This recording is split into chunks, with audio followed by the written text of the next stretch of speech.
like a women's insulated metal water bottle. If I looked at the search term like women's pink rubber coated insulated water bottle, like that's my exact product. Now, the more specific you get to the product, the more specific the search is, the lower your search volume is going to be. So what we always look to do on product launches is like we try and find the intersection between good search volume, and good to us is like maybe even a couple thousand, depending on the budget, that also have really good relevancy to the product. Because what you're trying to do is you want to get in front of your exact shoppers. So example would be insulated water bottle is going to be really expensive and not super specific to my product. Like it's kind of specific, but not really specific. I'm trying to say like, okay, where can I start getting super specific to my product, but it's going to have enough search volume that I can get the sales volume that I need. So I would focus more on that versus than I would looking at only search volume. A bit of a technical answer here is we don't quote move them, meaning we're not going to pause the existing keywords. We're simply going to launch them in another match type. Again, make sure to keep the bids lower. Amazon actually, if you read their recommendations, they recommend keeping bids lower on broad and phrase match, even lower than the exact match. When we would launch those is honestly really dependent performance of the account and availability of the budget. So if you launch a keyword in exact phrase and broad, so you have 50 keywords, right? And you launch them in exact phrase and broad, you technically have, 150 keywords that you've launched. And the potential of broad and phrase to spend could be quite high. So again, you just want to make sure it makes sense. It seems super simplistic, but if you are in a phase where you're struggling to control total ACoS and ACoS, to fix those two numbers, it really means that you have to lower down your ad spend with ideally little to no impact of the total sales or the ad sales in the case of ACoS. If you introduce a whole, again, those 50 keywords in exact phrase and broad, and those you probably need to test and optimize the bids, etc., you're introducing a lot of additional ad spend into the account. So you do want to be aware of that and be careful with that. So that's kind of a benchmark that we use. But overall, I would say, I don't know if I would have like a certain time frame or a frame which I would hold back on. It really is dependent on the performance of the account. Another good question, which best bid strategy for phrase and exacts when you move? So again, we don't really move them. We would simply launch them in addition. We like to separate them by campaign as well. I think it gives us a little bit more control over, say, budgets for things. Now, as far as the bidding strategy, we're a super huge fan of using mainly dynamic down only.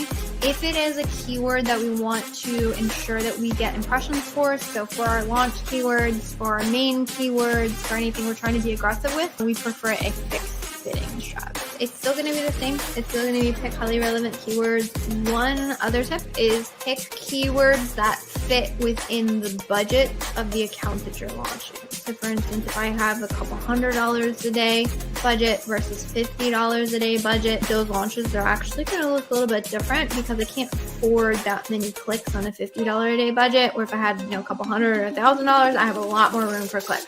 So actually, you want budgets to play into your launch strategy. The other thing that you want to keep in mind, do not expect profitability on launch. This is a huge one. There's a lot of people that try and pull back and knee-jerk for profitability right out of the gate. That is not going to happen. The reason why it's not going to happen, and I'll tell you the numbers behind the numbers, is that ACoS is just going to be high on your product launches, and that is a function of two things. One, the aggressive cost per click you have to set to be able to get visibility in the beginning, and two, how low your product conversion rate is going to be, especially if you're launching without reviews. Those two things, once you start to be able to bring your cost per clicks down because you gain momentum or you're optimizing your bids, and then two, once your product conversion rate starts to increase because you're getting those reviews, maybe you're optimizing your listing a little bit more because you've learned more about your target market, that is going to help bring down your target ACoS. So those things, again, conversion rates are going to be low, high cost per clicks. That's actually like the nuts and bolts of why your ads are not profitable, and it's almost unreasonable to expect profitability in the beginning. And that's actually why, if you've ever had a product where you're like, no matter what I do, I cannot seem to bring the ACoS down, I'm struggling here, it's a function of that your conversion rate is remaining low and it's not improving, and your cost per clicks are remaining high and you're not able to improve them due to the market or something else. So again, I would still say pick highly relevant keywords. Also make sure that whatever keywords that you have fits within your budget. Launch them. Aggressive, sponsored product, exact match, potentially sponsored brand video, exact match if you have the creative. Double down on that for a couple weeks and then start expanding from there. Hello, and welcome back to another Ask Junglr segment, my favorite day of the week. So we are here every single Thursday. So if you're watching a replay, make sure you go either check our YouTube, check my LinkedIn, Facebook, all the places where we're streaming. You should be able to catch this live, which means you would be able to drop your Amazon ad questions. So the format of this is you would drop your Amazon ad questions into the chat on whatever platform we're streaming on, and then we'll pull them up and we'll get your Amazon ad questions answered. This is always a really great segment. There's always a really interesting Amazon ad question that I may or may not have come up with. So I love being able to, just connect with the people in the community and help you get answers, because Amazon advertising is becoming more and more competitive these days, unfortunately. Sellers are getting squeezed from all ends. You really got to run a sophisticated game these days. And what we're finding is that best practices, while they will always remain best practices, right? Adding negative keywords, making sure you're keeping up with your bid adjustments, making sure that you're doing budgets adjustments, adding new keywords into your ad set to make sure you are keeping up with the market. But the when and by how much is the thing that I've found you really need to get strategic with these days. A couple of years ago, because cost per clicks were so low, you could afford maybe a little bit more bleeding. You should have always been running a sophisticated ad strategy, but you could get away with it because the costs weren't so high to run ads. These days, with costs so high to run ads, when you got to keep on top of it. We check accounts daily. Actually, now that might be a little bit much for those of you who maybe have lower ad spend, or you're a busy brand owner and so you're not really able to check things daily. But if you're able to get a pulse on your account daily, that's honestly ideal these days. So yeah, you have to remain much more proactive. And so our goal here with this segment is to help you get insights into just the specifics of your account. Again, what we're finding out these days is, again, even adjusting your strategy based on what your product is, your specific goals for your account, and also just the nuances of your category. So things like high price products are going to have a little bit different of a strategy than, say, a really cutthroat category such as supplements. There's actually sort of a slightly different playbook. Again, same best practices, bid adjustments, negative keywords, adjusting budgets, but how and when and the time frames that you analyze and what you look at are actually completely different in those two categories, let alone other things like home goods. Clothing has its own strategy due to the complexity of the child variations. There's just a lot of nuances when it comes to running. And so that's what we look to sort of bring all of these insights that we've learned from our past 6 years. I think it's about going on 6 years as an agency now, with all of the accounts that we manage in the team and all of the audits that we do. There's just a lot of things that we've observed and shifts we've observed over the years. And so our goal is to show up here once a week and let you pick our brain on these topics and benefit from our I don't really want to say failures, because we definitely learned from them, but we've been kicked around a lot.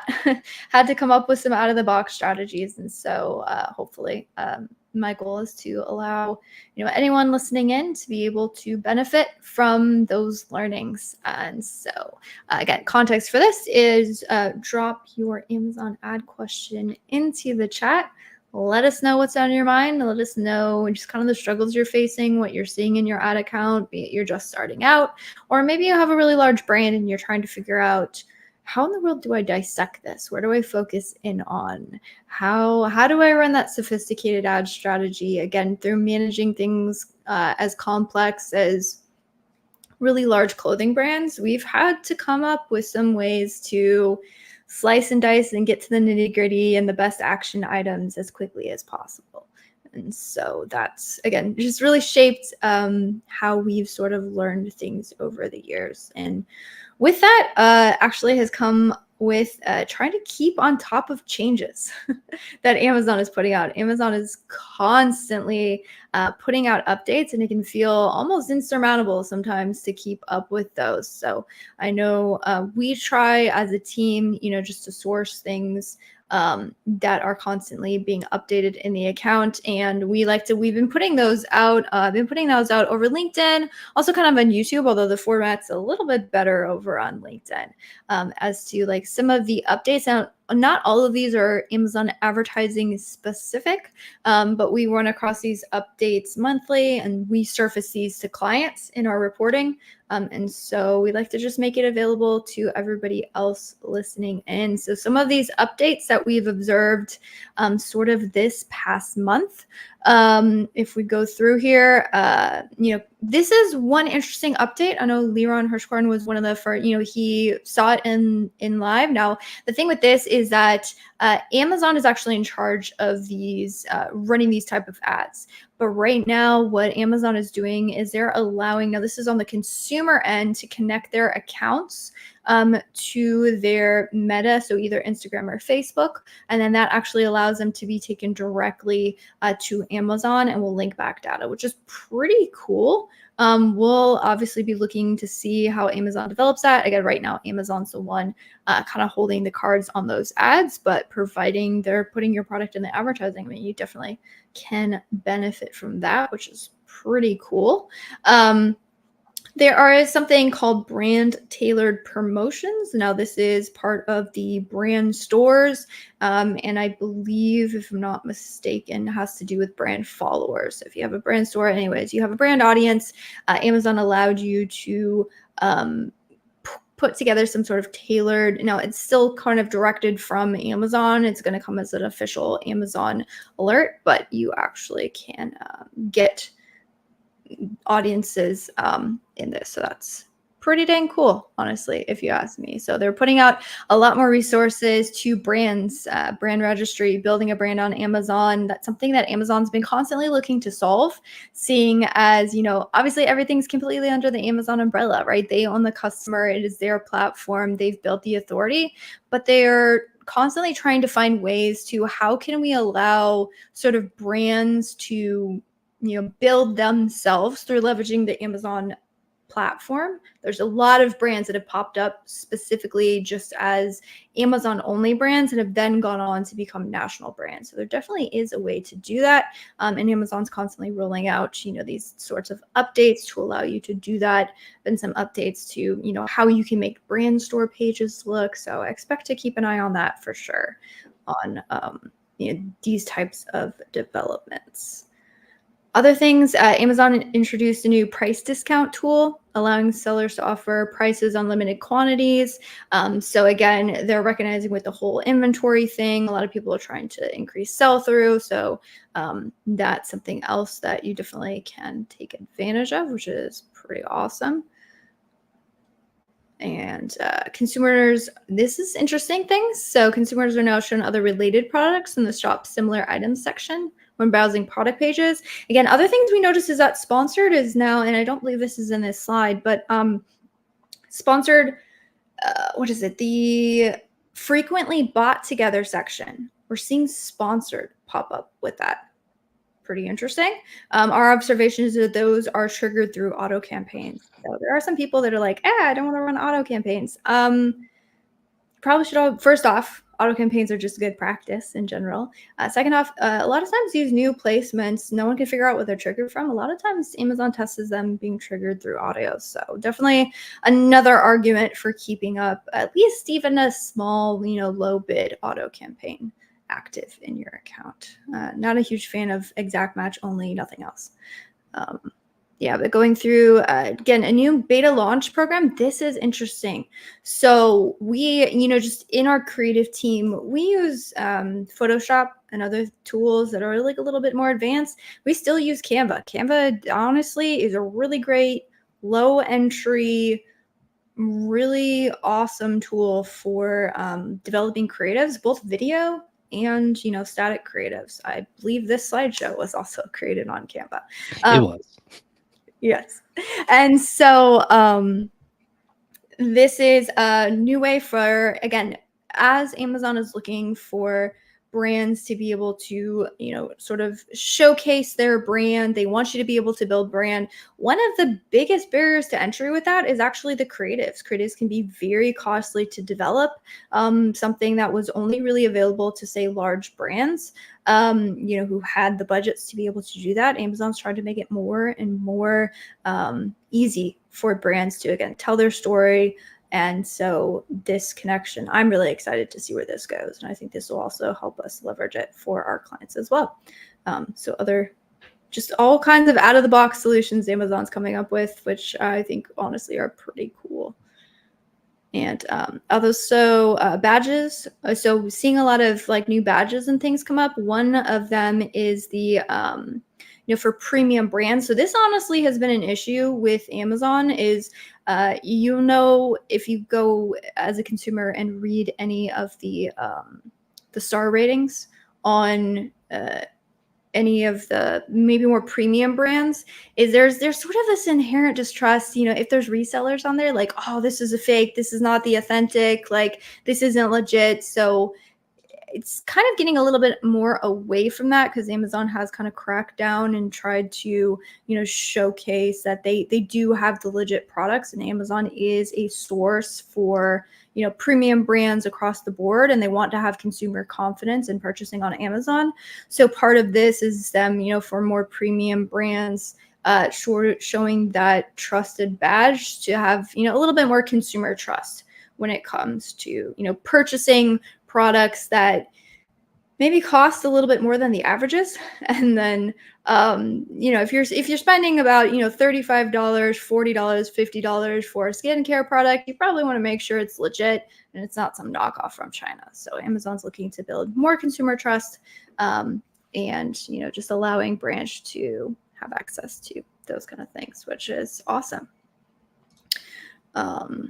Yeah. So if we're you still sourcing some questions, Elizabeth, but maybe I can jump in and ask a couple questions myself, if that's okay. Yeah, let's go through it. I know I had some questions this week I answered, so. We can revisit those. I know it's still weird that Amazon hasn't officially announced Prime Day, but I know a lot of people are probably gearing up for that the next literally less than a month. What is it? What is it that is maybe Amazon waiting on, or what should we be doing since we don't have the official quote unquote dates or dates for Prime Day yet?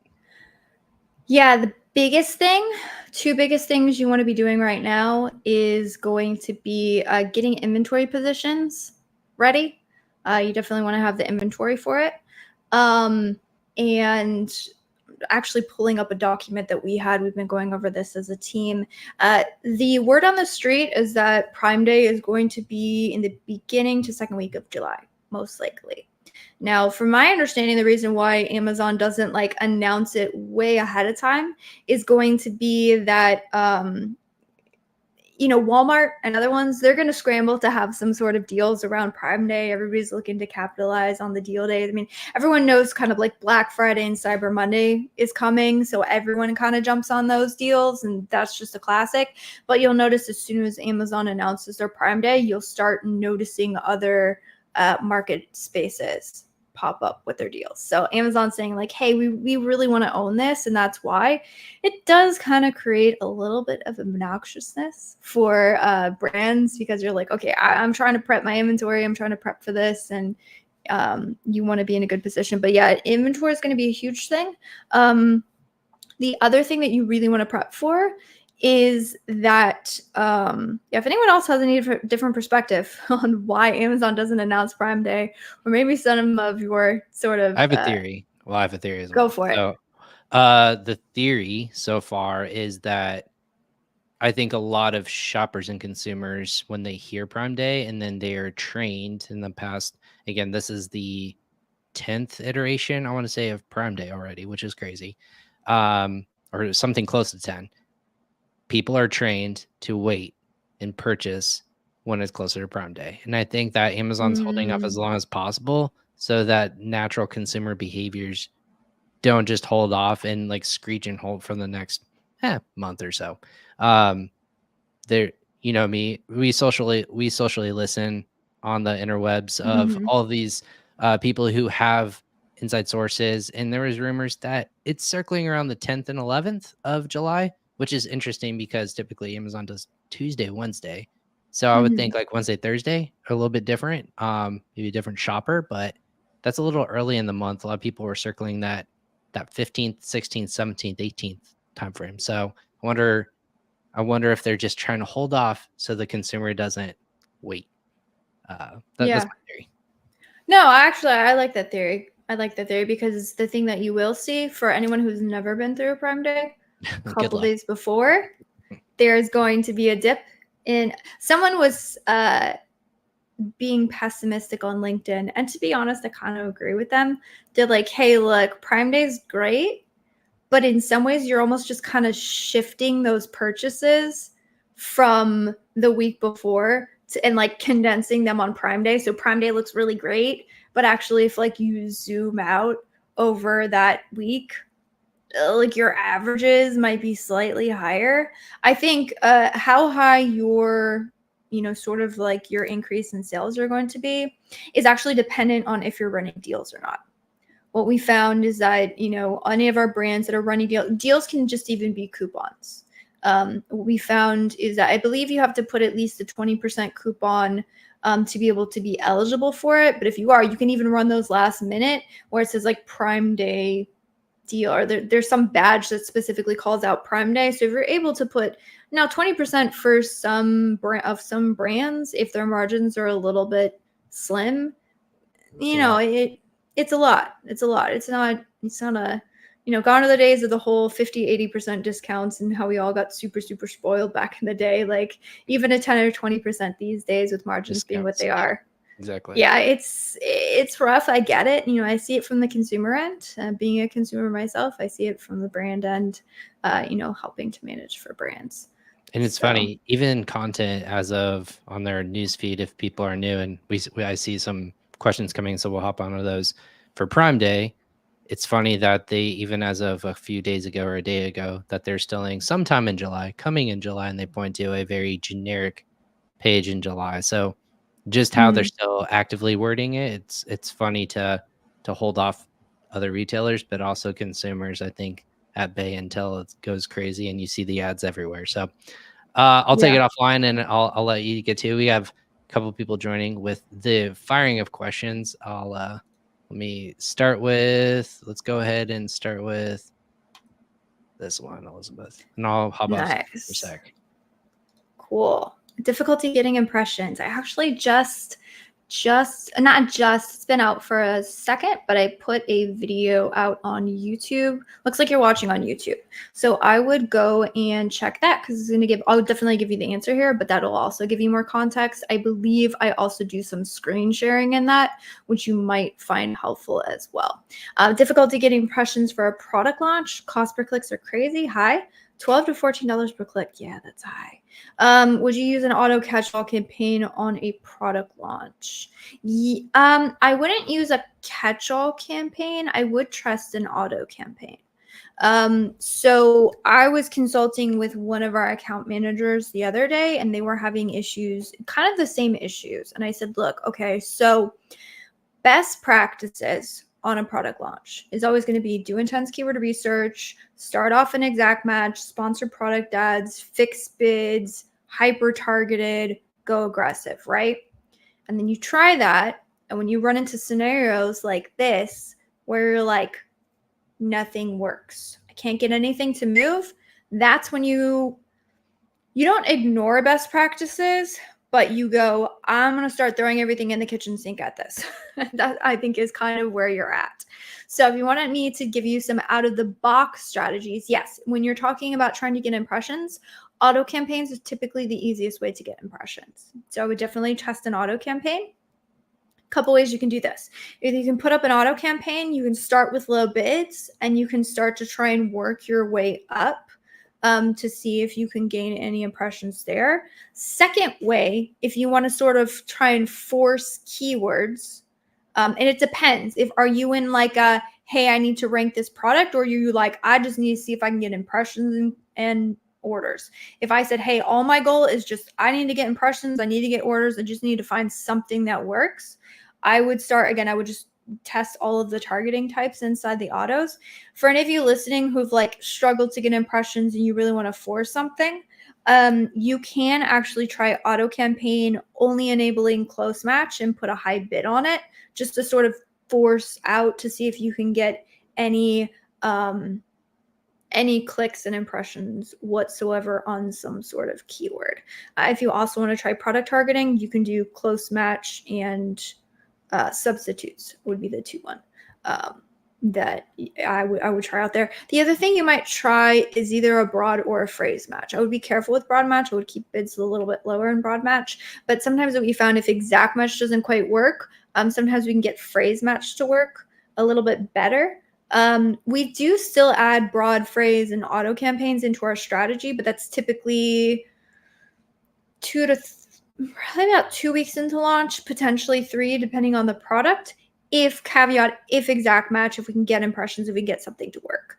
If we can't in the first couple days, and we'll just focus on increasing bids.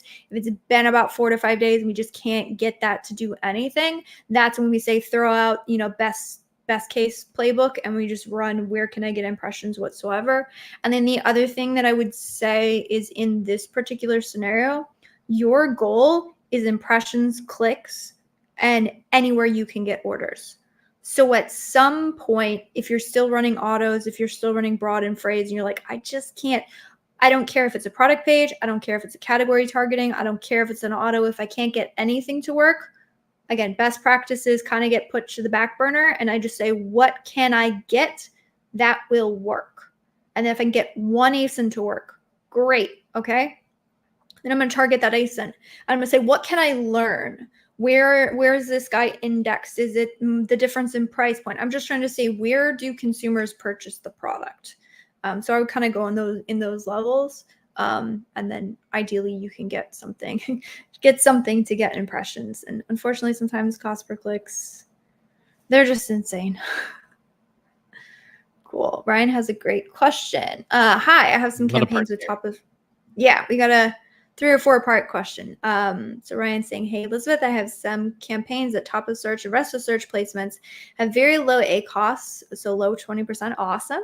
But product page placements have very high ACoS. The problem is that the product page placements took most of the impressions and the clicks compared to the other 2 placements.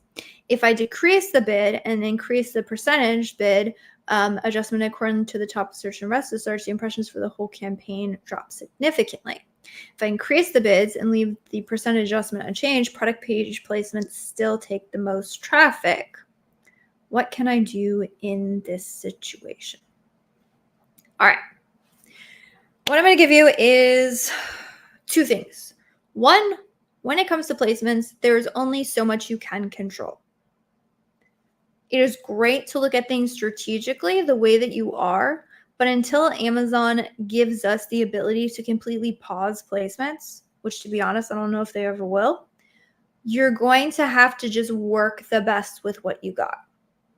So the first thing that I'm going to give you is, and it depends on how this campaign is set up. If this is a single keyword campaign, then you're going to have much more control. If this is a, multi-keyword campaign, especially if this is multi-keyword and it has phrase and broad, which also trigger a ton of different search terms, you're going to have less control. So then the less control that you have over those individual keywords and, which keyword is actually triggering those placements, the more true what I'm about to say is going to be. And then the more control you have, you can get a little bit more strategic, which I'll kind of give you my second part to the answer. So the first thing I would say is focus more on the individual performance of those keywords and adjust the bid according to that.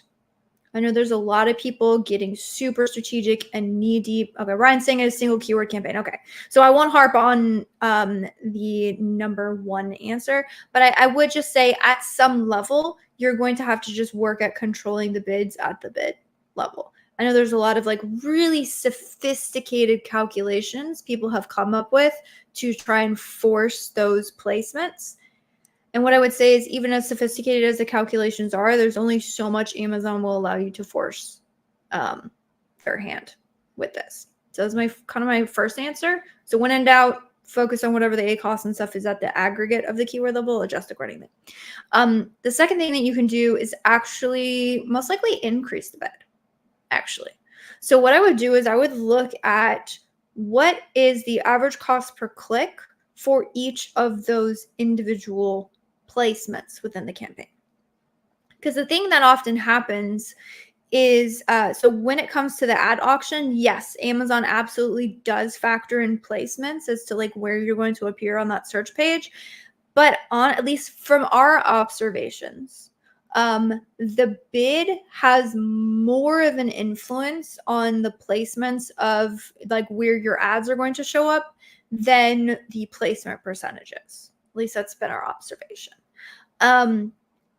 Because it's kind of like when you said like you drop the bid and all of a sudden like impressions go. That's because that keyword is no longer as eligible for as many different auctions as before. That's why you're seeing that.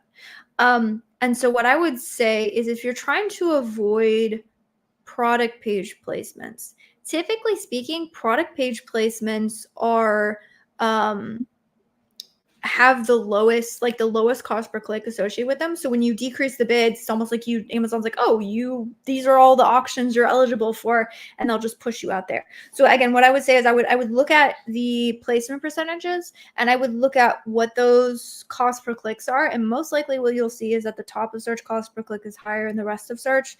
And then product, it's not always like that, but typically speaking, it's like that. And then what I would do is I would test putting my bid closer to where that placement is, and then see if you can sort of try and get more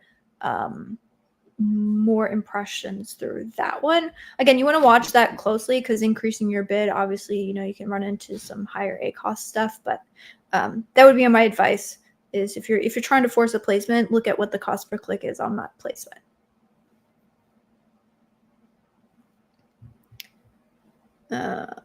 Good question here. Hi, Elizabeth. I've been running SPP. I'm assuming, is that sponsored brands? If you have any clarity on what placements. Yeah, maybe sponsor brands placements. It could be sponsor brands phrase. Let me know. Sponsor brands directed to product pages. There's a couple ways I can interpret that. So I'll see if I can answer the rest of the question. To my top keyword with over 200K in search volume. I'm still not winning the landing page. What are the things that I need to figure out in a scenario like this? Honestly, you're not winning the landing page. I'm assuming that means you're not able to show up top of search.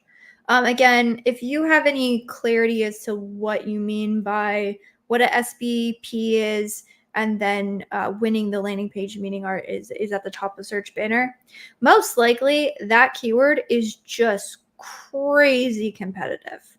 That would be my guess. Looking at something with 200K in search volume, a lot of your competitors have determined that that's a really good keyword. And so they're probably also trying to. So my guess is you're probably just going to have to put a crazy high bid. And you might also be looking at Amazon's suggested bid. Sometimes in these types of keywords, the bid that you need to show up on that search is like much higher than you think, like much scarier high than you would think. And so I would just test much higher bids. Now, whether or not you can afford those really high bids, maybe not. A really interesting way to sort of like cap what's going on here is you can put like a crazy high bid and then just cap what the budget is, just to see if you can get any clicks and see if that's the issue. Because the thing is if you have a really high budget and then you put a crazy high bid, like oftentimes the budget just gets completely spent, and you could easily spend like keywords with this much search volume, you can easily spend a couple $100 on just this one keyword, which may or may not be worth it to you. So if you put, say, like a $10, $15 budget on it, at least you know that you can sort of like hedge your bets and then just test it with limited cost to that test.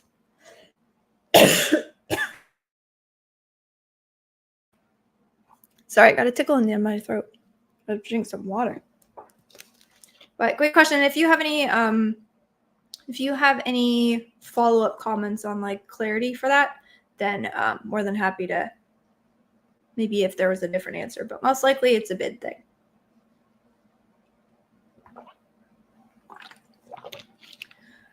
Which is what I kind of entered this conversation saying, that Amazon advertising is getting, unfortunately, way more competitive. And actually, if you listen to that video I had mentioned earlier in the discussion on like what to do if you're not getting impressions, one of my things is like test increasing your bid. And I'm like, I know that's not an answer that you want to hear, but honestly, as much as, you know, people say, oh, I'm not getting impressions, or I'm not showing up as high as I want to, or our default answer is like increase your bid, because that's honestly the right answer most of the time. And which again comes at, you know, sometimes not that great situation for the advertiser, because you're like, hey, I can't afford to spend $20 cost per click. And unfortunately, because Amazon is an auction and there's a lot more bigger brand money moving into this space, these types of brands will come in and say, hey, I got 20, we're consulting with one brand right now. And they're like, hey, I got 20K a month to spend. And we were asking them, like, okay, you know, do you have a specific ROAS target? Is there a sales increase target? And they're like, no, we're just going to spend 20K for the first month. And then we're going to see what that looks like. And then we'll adjust our strategy from there. They're viewing that 20K budget as a test budget, as a, hey, let's test it and see what happens. We're not even really expecting a return from this. We just want to be able to take over the market. And so when that type of money comes into the space, depending on what they want to do, sometimes those brands say, hey, I want that top of search on this 20K. And they don't care that it costs them $25 a click to get it. They have the budgets to do it, which unfortunately puts, you know, brands at a disadvantage. And that's why you got to find ways, like I mentioned, like capping things with budgets or being more strategic with how you test things. That's what we would go after. Cool. Amazon takes around a day to settle the data. So how often should we be adjusting the bidding? It really depends on your budget and how many clicks your keywords are getting. I would say typical rule of thumb, if you have a low budget, you're not getting a lot of clicks, you maybe could get away with adjusting them once a week. Honestly, twice a week is probably ideal. This is like a general guideline. And then the other thing that I would say is if you have a really aggressive budget, if you're spending a lot, then you can adjust things daily. A lot of times tools will adjust things daily. One thing that we've seen is that there are some tools on the market that will adjust things multiple times a day. They are using streaming data, which does have hourly data associated with it. But honestly, we haven't seen good results in anything that adjusts more frequently than once a day. We do have an intensive strategy that we run on highly seasonal products where we do adjust things twice a day, but that is a highly contextual, very intense, and like very one-time strategy type thing. And we run that playbook for 3 days within a certain time frame, and then we don't adjust it more frequently after that. So they're very, very limited use cases where it might be useful to do, but I would say no more than once a day, maximum. Oh, good question. On my apparel high ticket items with a month-on-month a cost below 20% and a taco set 4% with 100 daily spend, I fear if I optimize more, ratios may alter. Is it wise to not optimize more? If you have a tacos at 4%, I would say that would be correct. I would say I don't think I would try and push it lower. The thing you might look at if you're wanting, like, can I get a better return here? You might look at specific keywords that have higher A costs. Sometimes you're like, okay, account wide, I don't need to like, hem this in anymore, but maybe on a specific keyword, there's a way that you can optimize it. So I would just look at it that way. Are there pieces and areas of the account that can be optimized? But I would agree with you. I think if you push it lower than that, you'll probably end up with some market loss issues, which, by the way, absolute kudos on being able to run your account that strategically. So from all accounts, it sounds like you're doing an awesome job. So I would just say definite kudos on that and keep it up. Oh, this is a good question. Hope you're doing well. I am. Thank you for asking. Hope you are as well. Do you check tacos at an account level or at a child or parent ASIN level, and why? We check it both at the account and the parent ASIN level. There are some issues that you will run into when you're checking at a child ASIN level, caveat if it's a variation. If you have standalone listings, doesn't matter if you check, because in that case, like parent and child, it's the same thing, right? The reason why you can run into some issues, and we've actually had to deal with this with several of our clothing clients. If you look at it, it has to do with the ad spend and the sales attribution and how Amazon attributes the sales or the orders in the ad console and how it's different inside business reports. So the way that it works inside of Amazon advertising, whatever product got the click is going to be the one that is in the ad console reported as a purchase. And then, of course, because in the business reports, it's just reporting like what product did they actually buy. It will report. So if they click on one child ASIN and then go on to purchase another, that will end up with really skewed total ACoS. So oftentimes what you'll see is maybe your best seller might look like the total ACoS is like crazy high because that's the one that works the best in the ads. And so that's the one you're attributing all of your spend to. But if you go and look in the, if you look at those two, so if you look inside the ad console, you're like, oh, it's performing great. And then you look at the total ACoS, you're like, what the heck? That's why you would end up with those scenarios.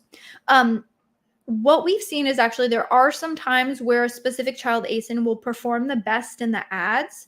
And then if we try and optimize towards what the lowest total ACoS product is, it oftentimes hurts the ad performance. There are very real scenarios where one of the variations will sort of act as like, sort of like it'll get all the clicks and it's the thing that works best in ads. But when it comes to purchase, everybody goes and purchases maybe a different variation of the bestseller or something. And so because of that, we are very careful to not make very drastic decisions when only looking at a SKU level or a child ASIN level total ACoS. We found that rolling it up to the parent is very helpful.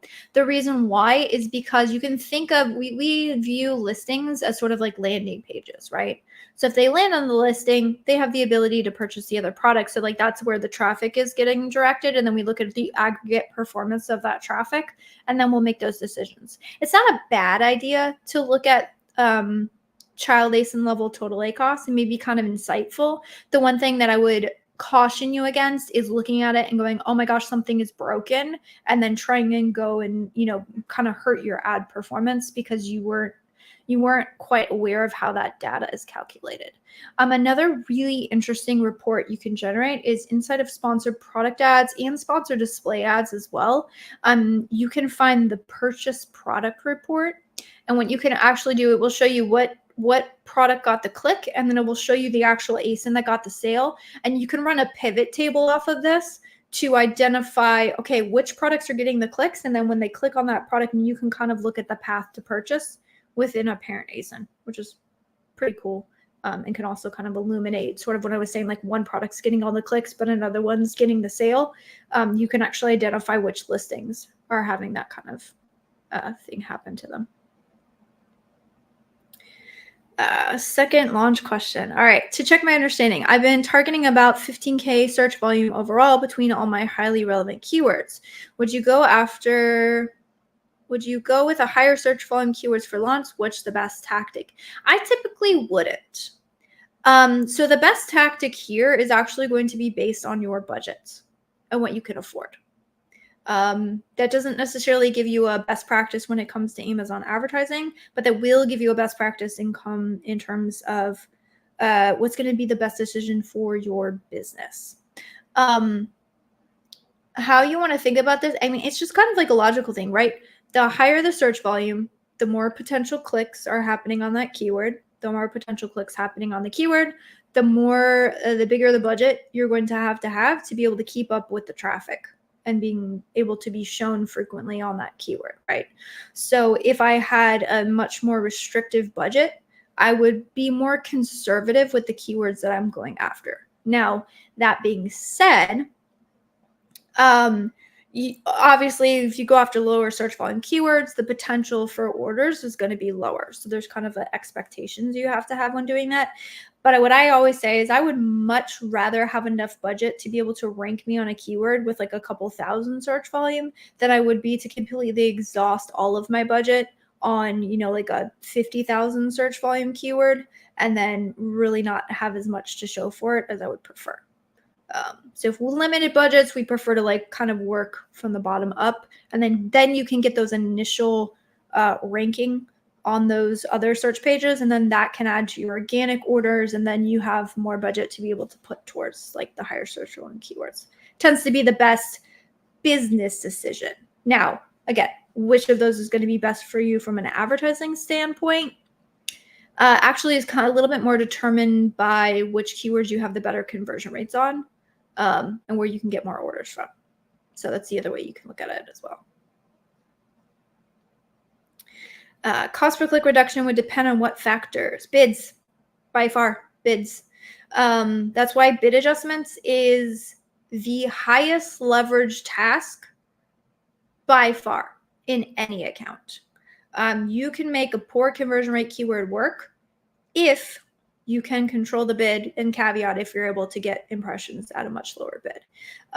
Other things that marginally can control cost per clicks would be things like your bidding strategy. So if you have dynamic up and down bidding, that can increase your cost per clicks. If you're using placement percentages, those can also increase your cost per clicks. So there's other sort of like factors that can act on your bid, but those act on your bids. The main factor in controlling cost per clicks is bid adjustments. If you want to run I keep talking about like a more sophisticated strategy, get more nuance with it, get more in the weeds. Bid adjustments is where I would spend my time trying to understand that. Now, it can get very complex. I should know. I'm the one who wrote our bid algorithm. It's very complex. But in the very beginning, you can start off with something as high ACoS. This is not a ranking target for me. I need to lower my bid. I would start with the simplistic, and then that will help you understand how to make moves into the complex. At least that's how I started out. Good question from Eddie. What metrics would you look in search query performance to optimize PPC? I would primarily look at where you have a distinct advantage in terms of your conversion rates and your click-through rates. That's how we use it. Because do keep in mind that the orders, and there are certain things, they're not going to be a one-to-one relation. That has to do with how search query performance report reports on what's an order and how orders are calculated inside of ad console. It's not a one-to-one. It's kind of like how I was explaining the difference between like total ACoS on a child ASIN level versus parent, and how there's some like weird things that happen when you're trying to combine those two data sets. Same thing is going to happen if you're trying to look at orders inside of your ad console and compare them to search query performance report. But it is phenomenal because it gives you benchmarks of your competitor data. Where do I have better conversion rates than my competition? And then that will be a really great insight into, okay, where can I put more ad dollars to help me increase my rankings, because I can be confident that I have a competitive conversion rate here. That's what I would look at. Another great report to marry this with is if I know, okay, I know I want to be more aggressive with this particular keyword. Well, then I can you can take a look at your sponsored products impression share report, and then say, okay, given that I want to be more aggressive, what is my impression share? How much of the total impressions do I have for this keyword? And then you can, again, just kind of look within your ad console to identify sort of what that looks like. That's how we use it. And we actually have a video on the channel that kind of walks through that, where you find it, how I would look at it, where you find, sounds like you're familiar with Search Query Report. But let me see. The title on that is 2 free game-changing tools to analyze competitor conversion rates. So looks like you're watching on YouTube, so I would go and check that out. What is it? The thumbnail for that is like spy on competitors. So you should be able to find it in the videos. And that actually walks through both search query performance and also brand analytics inside of the ad console is the other place that we found is super, super helpful to identify where we have competitive conversion rates. So that's really good. And again, that video has a step-by-step walkthrough. Here's how you find it. Here's how the data is calculated. Here's how you look at it. Here's the columns to analyze, all that this good one stuff. here, Elizabeth, spy on competitors. Yep. Spy on competitors. So I would check that out for sure. We'll put in the chat for everyone and for them to check it out. Yep. Yeah, so definitely recommend checking that one out. Looks like on, let's see. Don't have any more questions. A couple people saying thank you so much, which of course we are more than welcome.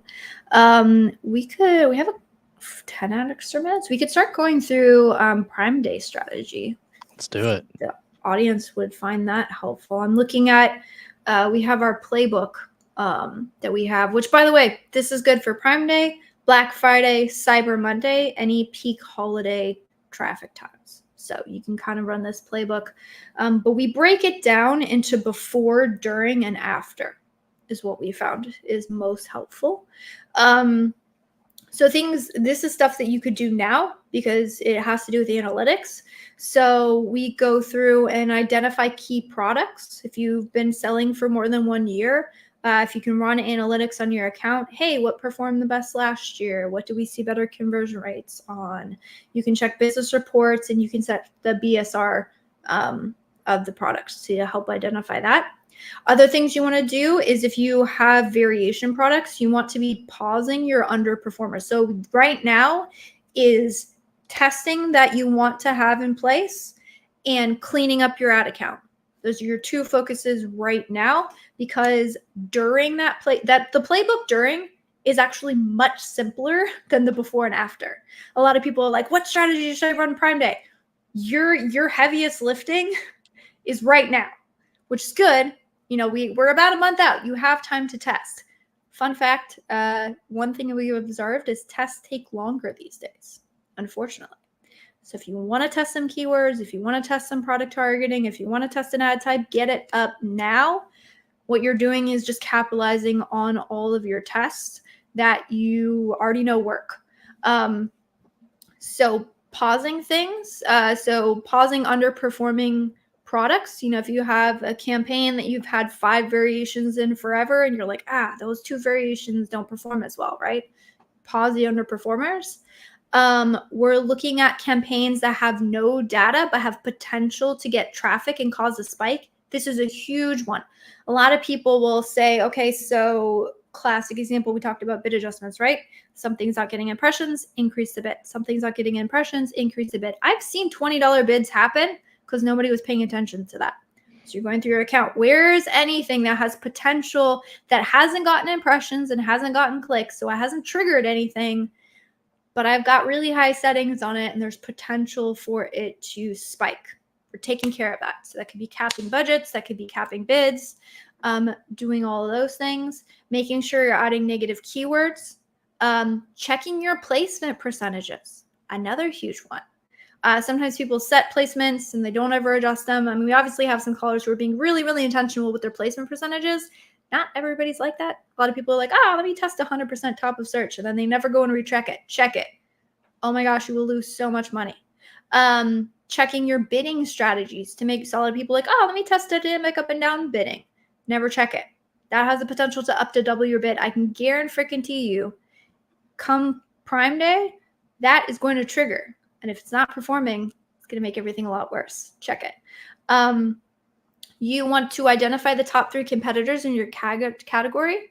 Make sure you're targeting them. Anyone who you have a competitive advantage over, who you know is going to get traffic, target the crap out of them. Sponsored brand or sponsored display ads, sponsored product ads. Again, providing you can get good conversion rates on them.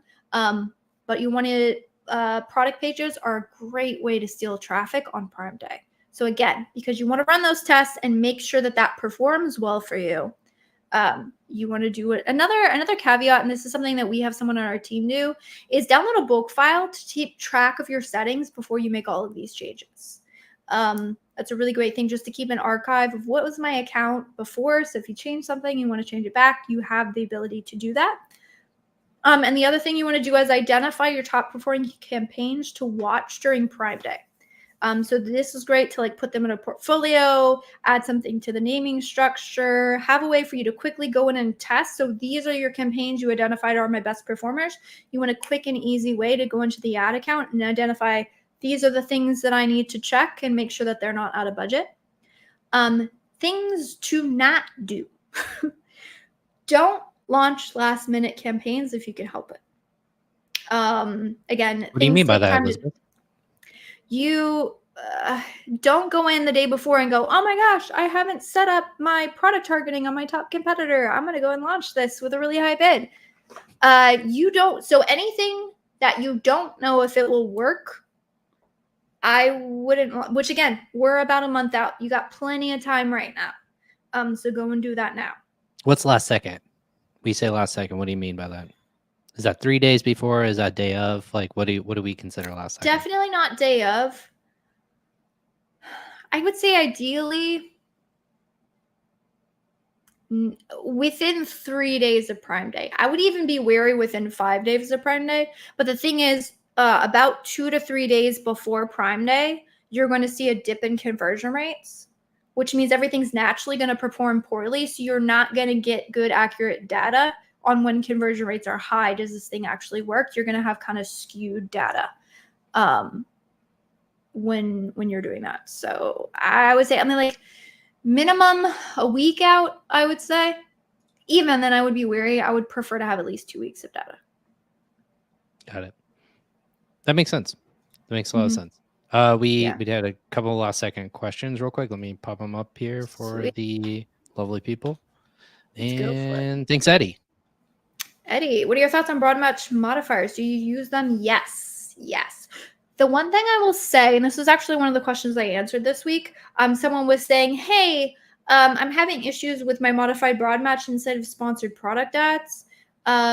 This is how I understand modified broad match to use, but this is what's showing up in my search term reports. And what I will say is if you read the documentation on Amazon's match types, they don't actually mention modified broad match in relation to sponsored product ads.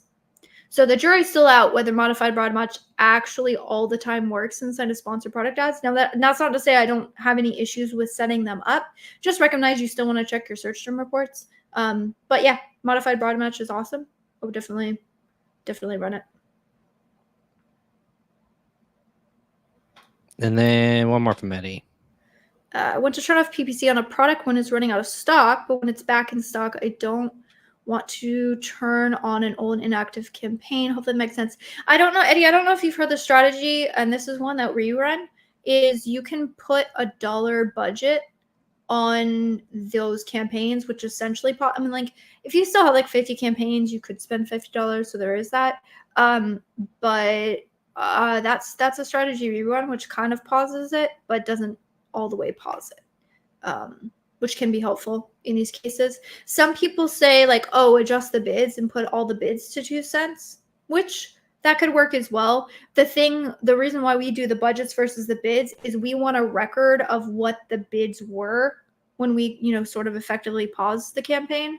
And so if you adjust all the bids, that can be kind of hard to like revert stuff. So That's the reason we don't do that. Although you could, if you know how to use bulk files, you could sort of keep a record of the old bids, adjust them, and then re-upload that original file, which would essentially revert all the bids. So that might be a good workflow for you if you know bulk files and want to do that.